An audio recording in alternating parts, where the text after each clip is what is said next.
where you may have heard that we found 20 million dead people marked as alive in the Social Security database. This is so crazy.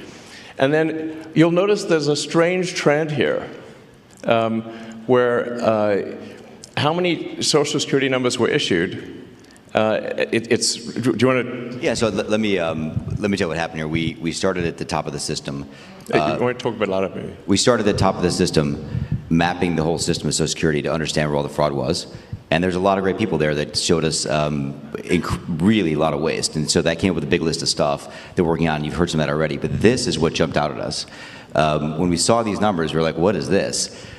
In 21, you see 270,000 people, goes all the way to 2.1 million in 24. These are non-citizens that are getting Social Security numbers. Yeah, this is a mind-blowing chart. Yeah, this literally blew us away. Like, we went there to find fraud, and we found this by accident. And this isn't political, by the way. My parents are immigrants. Yeah, this country's been great to us. My brother and sister are all born in Spain. I'm pro-legal immigration. This is not political. This is not political. This is about America and the future of America. And there are a lot of good people in the system that pointed us in this direction. I want to honor them right now, that work in the government today, who took risks to show us these numbers and tell us what's going on. Yeah. So I want to stop for a minute. I want to honor those people today. Very good people. Very good people. I have been from D.C. to Social Security offices to the border to track this down, and very good people have helped us along the way. I want to thank them. Yeah. This number, what this is when you come in the country, if you're illegal, there's a couple ways to come in. You come in through a port of entry, and you can tell them you're afraid, and they'll give you an asylum case. You'll get an interview, then you get in. That's one way to do it. Another way to do it is to just go to the border. Literally, this happened. I talked to Border Patrol myself. Elon was there too. I went to Laredo, and I went to Bronzeville. Elon went to Eagle Pass. You walk up to a Border Patrol officer, and you tell them you want to come in. They have a couple of choices. They could charge you with a misdemeanor or a felony under 1325, or they can make it an administrative offense, like a parking ticket, basically. They were told to do that, make it an administrative offense under the last administration.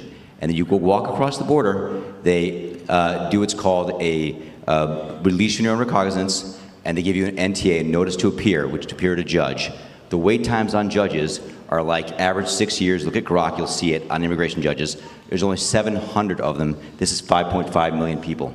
Okay? So what happens then? Once you're in the country and you got asylum through one of these pathways, and we map the whole thing out, you can apply for a work document. You file a 765, it's the work form. You get this form called the 766, that's the authorization, and then Social Security Administration automatically sends you in the mail your Social Security number. No interview.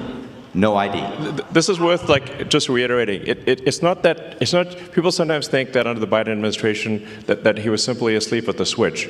He wasn't asleep. No. They weren't asleep at the switch. It was a massive, large-scale program to import as many illegals as possible, ultimately to change the entire voting map of the United States and disenfranchise the American people and make it a permanent, deep blue, one-party state from which there would be no escape. Look, if I hadn't seen this myself, I'm not sure I'd have believed it. I went through it myself and mapped it, and Elon is right. This is true. The defaults in the system from Social Security to all of the benefit programs have been set to max inclusion, max pay for these people, and minimum collection. That's what's happening. We found 1.3 million of them already on Medicaid, as an example. We've gone through, on every benefit program we went through, we found groups from this particular group of people, this 5.5 million people, in those benefit programs. And then what was really, really disturbing us was why. We're asking ourselves why. Right. And so we actually just took a sample and looked at voter registration records. And we found people here registered to vote. In this population, yes. And who did vote. And we found some by sampling that actually did vote. And we have referred them to prosecution at the Homeland Security Investigation Service. Yeah. Already, that is already happening. Right now, yeah.